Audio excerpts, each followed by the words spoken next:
coming up to the last few months now. We're October 2022. I've been spending now time in different places, in London, in the Netherlands where my partner lives, and also in France. And I came back to London for the weekend. It sounds stupid. I ended up doing 18,000 steps by mistake. And I say by mistake, my friends from university were visiting. I met them in the morning by London Bridge, walked down to Waterloo, and then we went to King's Cross. And anyway, by the time I got home at about 6 o'clock, I'd done 18,000 steps, and it took its toll. I was tired, and then it was then my dad's birthday, which was one of the reasons why I was in London as well. And then the following day, I went back out to France, and I landed, and my partner was there to pick me up. And I crashed. Instead of going straight back to where we were staying, we went to a shop for something and then came home. And I don't know if it's a combination of mountain roads and driving and just not feeling great and the 18,000 steps and just the last few days just being too much. But I could barely walk up to get into the apartment. And I remember just going to bed that evening. And it took, maybe I had a virus or something. I remember speaking to my brother's a doctor as well. I was speaking to him and just not feeling great. And again, a reminder, I just need to take a bit more time to do things. And again, the 18,000 steps was definitely too much for me. And so that was, again, I guess a little blip, which was not great. I generally felt okay. Again, the last few months, I don't have any of the next checkups for the new year. I think April is my next one. And so it feels like I've got a good run. I planned, this has been in a while, I planned a trip to the US. I've literally just returned from that. But what's interesting also is my atrial fibrillation. If I reflect on the last year, I've been better and better since last December. And I've shared with you a few of those different blips. I guess really it's less than two hands in terms of the number of days that I've really done too much or I felt not great or whatever. It was then though, I flew to New York at the end of November. It was colder than we thought it was going to be. It was about 10 degrees colder than they said it was going to be. So instead of 13, 14, it was 2 or 3. And I know New York's maybe similar to London, but on another level, it's just got this intensity to it that, again, I've experienced before, so I know how it is. But my watch then was going off more. I just generally didn't feel great. And it's, again, a reminder that things might change. And again, it ebbs and flows, but perhaps that I should have just landed and just taken some time, and if I do want to do travel that again, just make sure the agenda's clear. And we went round, we went to the 9/11 Memorial Museum, we went on a boat, we were walking, went to the theatre. It was just a lot, and I then questioned, should I be here? Should I be doing this? Should I be putting myself through this and jet lag and everything? And again, it's that I'd rather be living and doing this than being at home worried about something that might not happen.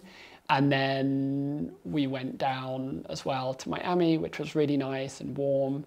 And I ended up doing something really stupid. So this is right up to date where I'm sitting now telling the story. I had a bit of a fight with a suitcase, and the suitcase went over my foot. And if you've watched the earlier episode, I ended up having a foot infection on my left foot when I stepped on something in the sea. I said, I don't know how I did it. I walked past where we were meant to go in the room, and I'd walked past the room, so I stopped and turned around. And I turned around a stupid way, and it hurt my foot. I won't go into the description of it, but then affected the nail and the big toe, and it's not pretty. I thought it's fine, and I washed it, I put plaster on it, put some iodine on it, thought it was fine. And I came back to London then on Friday, a few days ago, and still painful, went to the hospital, and they said it's got infected. And the last time with my left foot, it got infected, and that's when my heart rhythm changed.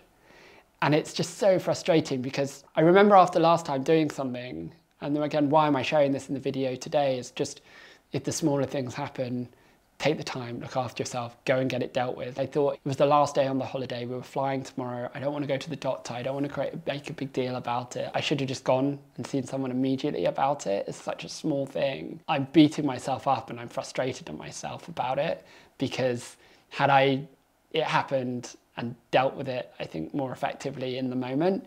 And if I'd needed to go to the hospital, or the doctor and just get something done with it. And it's okay now, I'm on antibiotics and they saw me. But what was interesting as well, when I went to the hospital, they said because of my heart rate is up and it's fluctuating, they want to do an ECG. And I said to them, if you do an ECG, you're not going to let me leave hospital, because I know it's going to be bad. It's going to be all over the place, and you're going to tell me I've got this heart condition, which I told you I do. I said the last time they did this, also, even at Papworth, the specialist, they've done an ECG with me, and the nurse has been worried and she's called a consultant in. Anyway, the nurse did the ECG. I'm going to go and get the consultant. I knew this. Anyway, they looked and they're like, look, as long as you're okay with this, and I've got a copy of my old ECG and I can see it's a similar pattern and everything. And so again, this is only a couple of days ago now as I'm recording this today. And it's this frustration at myself that accidents happen, but again, still this learning that I'm still not good enough of just knowing what I deep down really need to do and resolving it and looking after myself and being extra careful. Like in that moment when that happened, I should have done something about it. That's from what would I do differently? And then also interesting just with my heart condition, thinking about, and this is like plays on my mind, has my heart now changed? Had I not gone to America, would my heart condition now be changed? Is something else happening? Or is it that I went to America and then it changed? And that's a challenge that it's not for me to answer. I say me to answer, I need to speak to the doctors and feel like it's everything okay. And so this morning again, I pressed the button on the device, sent it to the doctors, and I called them to say, I just want to check, is anything going on that I should be aware of or anything different? They looked at it and they said, look, you've had atrial fibrillation the last couple of days, but there's nothing significant you need to worry about from a device perspective. And again, I've got to take it day by day, but it's just a really interesting challenge that I'm faced with. And look, I said we're all faced with every day. Like how do we feel and listening to our bodies and what do we need to do? And would I have still gone to America? Yes. But I think also talking about being in the moment, I was just not concentrating and I was probably thinking about what's next or something going on. And just, I think again, that power and value of just being present and being in the moment. I think about my left foot. When I did that, it was like I was in the sea, I stood down on something too hard, I was thinking about other things, and I really remember at the time my lesson to myself was just be more intentional and be more in the moment and be more present. And that's what I'd like to leave with today as we're wrapping up this series of recording, is that I don't know who again this is attributed to, but there's this idea of depression is about bringing the past into today, and the anxiety is about bringing the future into today. And we spend the majority of time either depressed or anxious, bringing the past or the future into today. And right now I'm sitting here, I can breathe, I can do this recording, I can do anything that I need to do right now, and my right foot's hurting a little bit, but I've got the medication and I'm on the antibiotics and I'm sure it'll be fixed in a few days. Ultimately, this is all we've got this moment, and no one knows what's going to happen tomorrow or the day after. And I think I've been given a lot of freedom, and I've said this before in the recordings, that like my heart conditions force me to make the most of what I can, and to also to be aware of like my limitations and what I can't do, but very much focus what I can do.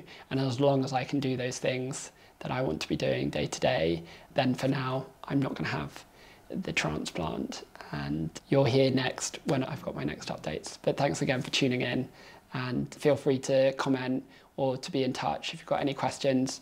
And yeah, I look forward to hearing from you, and good luck with whatever journey that you're on. Thanks again for tuning in. Feel free to subscribe and share if you like what I've done. One of the things that constantly comes up for me is just about focusing on day by day. And one of the things that my doctor also said to me is, just like clouds in the sky, things come and go. And so some days you might not be having a good day, but just know there will be better days and it will pass. That has got me through a lot of days and a lot of difficult times. Thanks again for tuning in, and I'll see you again soon.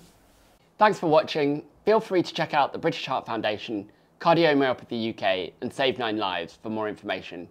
Why not comment on the video, tell me what you think or ask a question, and subscribe to the channel to continue to follow my journey.